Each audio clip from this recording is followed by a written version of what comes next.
Tonight, somewhere in your city, a body is being washed by a stranger in gloves. The room is cold on purpose. There is a faint chemical smell, something between hospital and lemon. Soft music plays from a small speaker in the corner. The stranger combs the dead person's hair, slides a suit jacket over stiffened arms, adjusts the lips so the mouth looks almost like sleep. In a few days, that body will be lowered into a polished box, into a rectangle of clipped grass, under a stone with 2 dates carved on it. Clean, quiet, scheduled. A small notice in the newspaper, a buffet afterward. Now picture the other version. A cave in what is now northern Spain, around 430,000 years ago. There is no funeral home. There is no clipped grass. There is a vertical shaft in the limestone, 13 meters straight down into the dark, and at the bottom of that shaft, in the wet black, lie the bones of at least 28 people. Skulls, pelvises, tiny finger bones, stacked, mingled, dropped down into a place no living person could comfortably reach. Whoever put them there had to carry the dead through narrow passages, by torchlight, breathing the smell of old death, and then tip them over the edge into nothing. That cave is real. It is called Cima de los Huesos, the pit of bones. And nobody knows exactly why those early humans did what they did. But here is the part that matters. No one planned this. No one sat in a circle 430,000 years ago and invented the funeral. There was no founder, no manual, no priest. What we now call a funeral, with its hearse and its hymns and its catering, is the end of a long, accidental story. A story that started with confused, grieving primates standing over a body they did not understand, and slowly, over hundreds of thousands of years, turned into the quietest industry on Earth. So let's walk that road. From the pit to the grave to the urn on your shelf. To find the beginning, you have to forget almost everything you think you know about death. Forget coffins, forget cemeteries, forget the word burial, because for most of our story as a species, we did none of that. For millions of years, our ancestors did exactly what every other animal on the savannah did when a member of the group stopped moving. They left it. They walked away. Vultures came. Hyenas came. The bones scattered. That was it. And we know this because of the bones themselves. When you look at the fossil record of our oldest ancestors, the Australopithecines, the early Homo species, most of them are found in scraps. A tooth here, a jaw there, chewed, cracked open for marrow by predators, tumbled into rivers. There is no sign anyone protected the body. There is no sign anyone cared what happened to it after the breath stopped. But somewhere, somehow, that started to change. Think about how extraordinary that is. At some point, in some valley, in some band of maybe 20 individuals, one of them died, and the others did not just walk away. They lingered. They came back. Maybe they touched the body. Maybe they sat with it. We can't see that moment in the fossil record directly, but we can see its first whispers, and they show up in a place you might not expect. Chimpanzees, modern chimps, our closest living relatives, do something strange when one of them dies. Especially mothers. A chimp mother whose infant dies will sometimes carry the dead baby for days, weeks in extreme cases. She'll groom it. She'll swat flies away from it. She'll let it dry against her chest until it's mummified. Researchers like Dora Biro, who has studied this in wild chimps in Bosu, Guinea, describe it as something that looks unmistakably like grief, a refusal to let go, even when the body has clearly stopped being a baby in any biological sense. If chimps do this, our common ancestor probably did some version of it too. Which means the very first thing prehistoric humans did with their dead wasn't a ritual. It was a refusal. A refusal to accept that the person was gone. That refusal is the seed of everything that comes next. Fast forward to around 300,000 years ago, and something genuinely strange starts happening underground.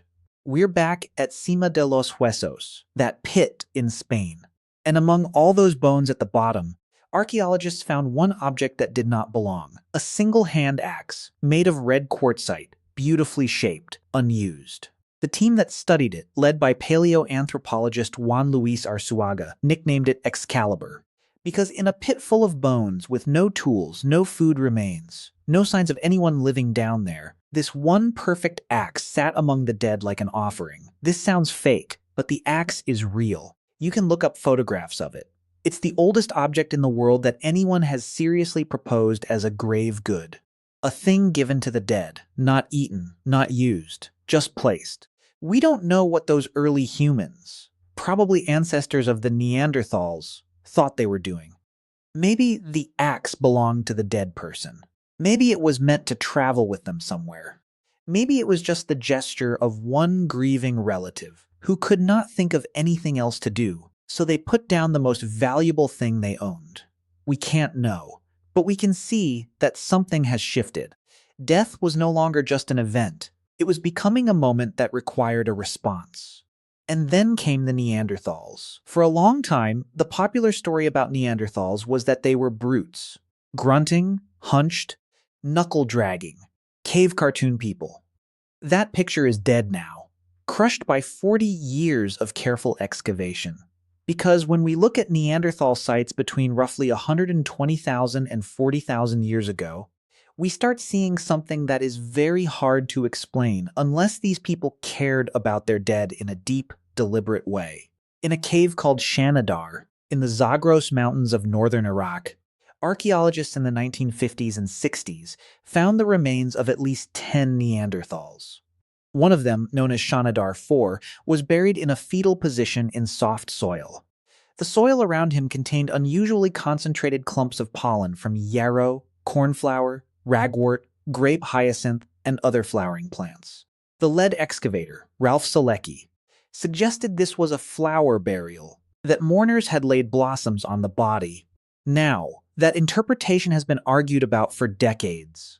Some researchers think the pollen got there from burrowing rodents, called Persian gerds, who store flowers underground. Others, including a newer team led by Emma Pomeroy that re-excavated Shanidar in the 2010s, found another Neanderthal nearby in a position that strongly suggests deliberate placement. Not dumped, not dropped, placed. Whether or not the flowers themselves are real, the burials are. Shanidar is not the only one. At La Chapelle aux Saints in France, a Neanderthal man was laid in a pit dug into the floor of a cave around 50 years ago. The pit was the right size and shape for him. His body was arranged. Animal bones were placed near him. At Kabara in Israel, another Neanderthal was buried so carefully that the hyoid bone, the small floating bone in the throat, was preserved in place, something almost impossible if the body had just been left to scavengers. These were not accidents of geology. These were holes dug by hands for a specific person with intent. Think about what that means. Neanderthals, a separate human species who lived in Ice Age Europe, who hunted mammoths with spears, who almost certainly could not write or count past a small number, were already standing over a dead friend, looking at the ground, and deciding to dig. That's the moment. That's where the funeral actually begins. Not with religion, not with afterlife belief, with a shovel made of antler and the simple, devastating thought: I cannot leave them here like this. Once that idea exists in a human brain, everything else follows, slowly, messily, across continents. Around 100,000 years ago, our own species, Homo sapiens, was doing the same thing in the Levant. At a site called Kafze, in what is now Israel, archaeologists found the body of a young person buried with the antlers of a red deer carefully laid across the chest. At a nearby site, Skul, a man was buried clutching the jaw of a wild boar. Decisions are being made about how the body is positioned, what goes in with it, which direction it faces. And then, around 40,000 years ago, in Russia, at a site called Sungur, something almost overwhelming happened. Two children are buried head-to-head in a single long grave, a boy and a girl roughly 10 and 12 years old. With them, archaeologists found more than 10,000 beads, each one carved by hand from mammoth ivory. Spears made from straightened mammoth tusks, a process we still don't fully understand how they accomplished. Fox-tooth pendants, carved ivory animals, headbands, belts, everything you can imagine layered onto these two small bodies. Modern experiments suggest that producing those 10,000 beads would have taken a skilled craftsperson somewhere between 2,500 and 10,000 hours of work. Years of labor.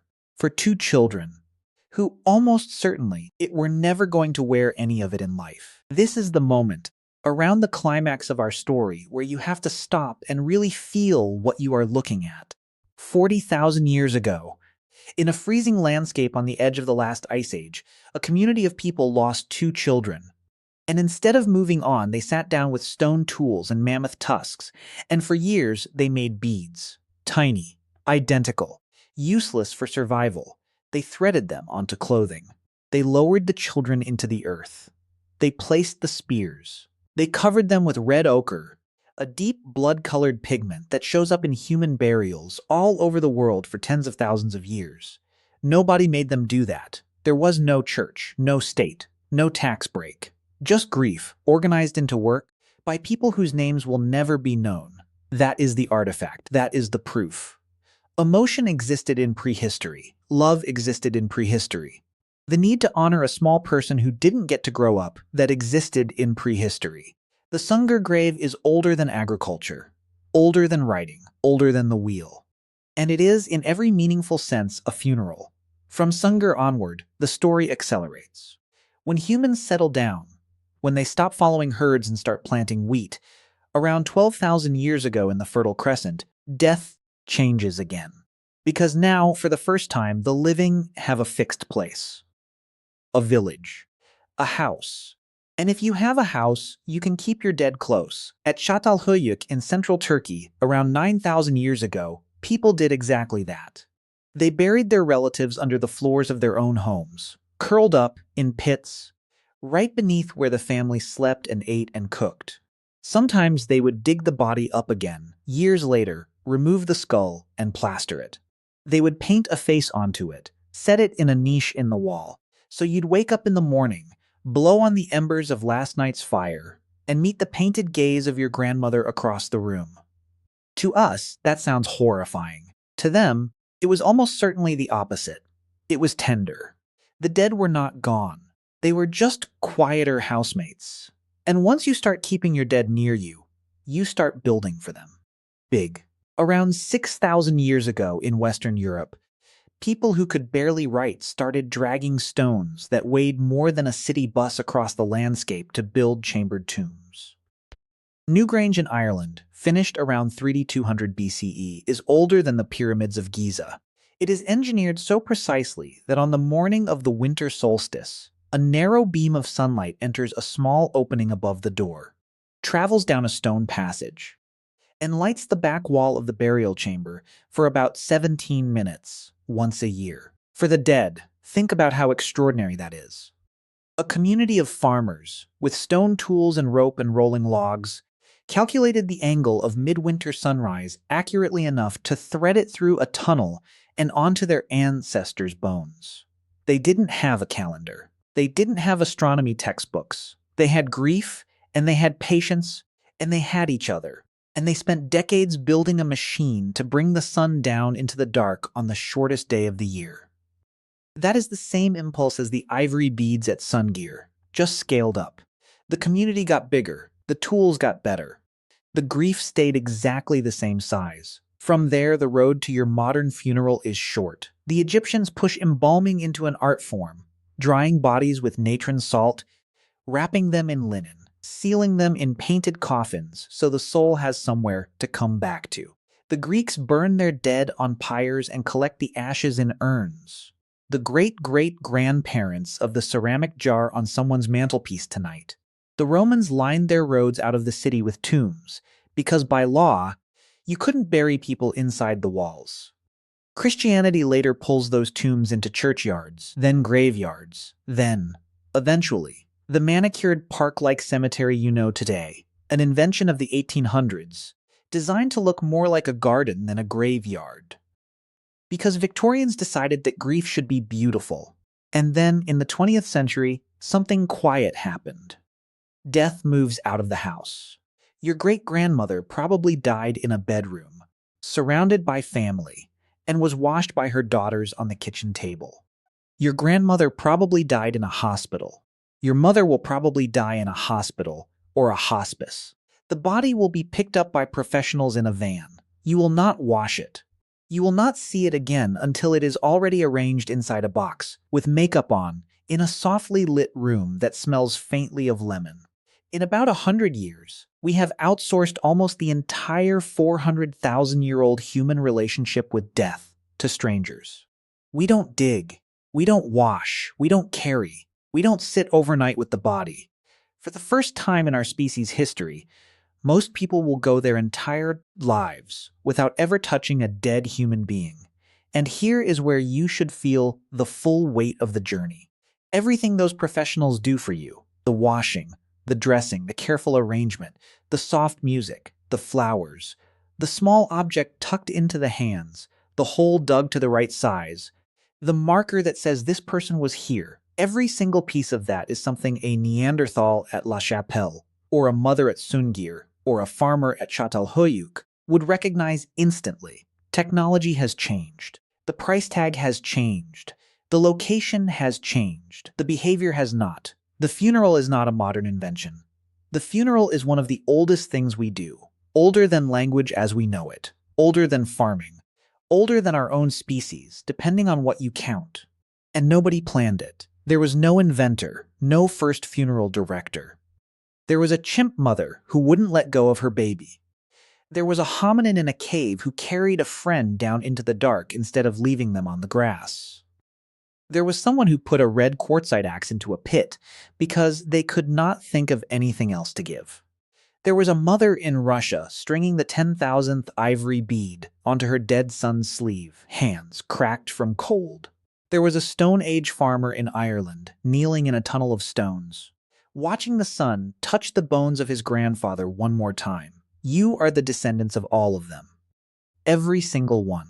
So tonight, somewhere in your city, that stranger in gloves is combing a dead person's hair. The room is cold on purpose. There is a faint chemical smell, something between hospital and lemon. Soft music plays from a small speaker in the corner. But now you know why. You know that the combing is 40,000 years old.